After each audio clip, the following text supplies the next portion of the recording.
DeJoy to obtain documents related to the mail delays, as well as communications with the Trump campaign. Joining me now, Illinois Congressman Rajna Krishnamurthy, also a member of the Committee on Oversight and Reform, as well as the Intelligence Committee.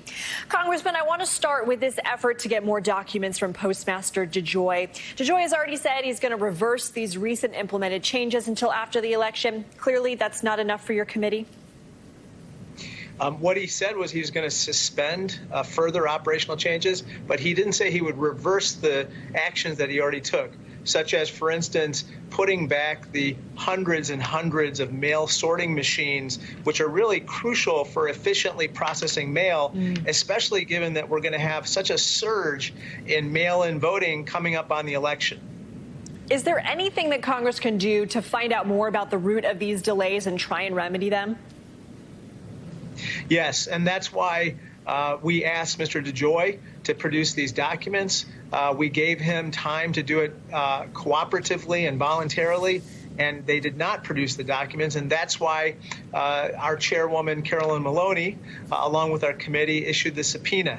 And now we need to get to the root of what exactly caused these operational changes to happen, in an election year, when we know during especially a pandemic, we are going to have a surge not only in mail-in ballots, but also increased packages containing medications, as well as everything else that small businesses and others rely on, including parcels and payments. And so we need to figure out exactly what happened and why they did what they did.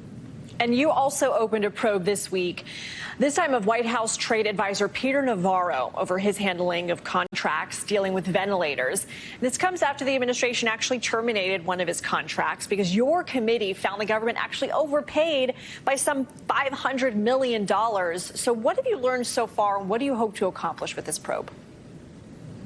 Well, what we learned is that basically Peter Navarro led a team of White House negotiators, so to speak, who essentially ended up getting taken to the cleaners by Philips Respironics and ended up paying almost 5 times what we had originally contracted for identical ventilators. Not only that, but the ventilators did not ever arrive on time when we needed it.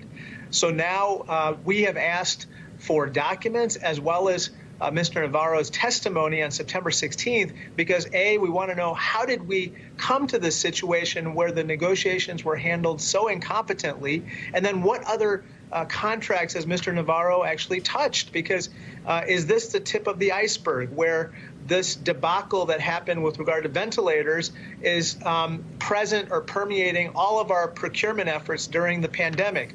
Unfortunately, Mr. Navarro has not agreed to our request.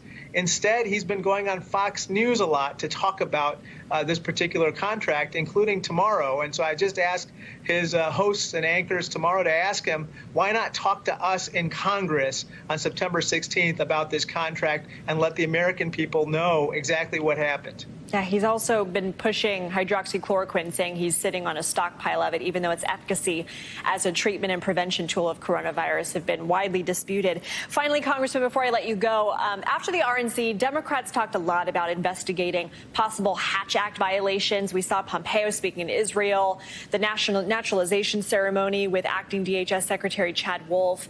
Is this something that the Oversight Committee is going to continue to pursue?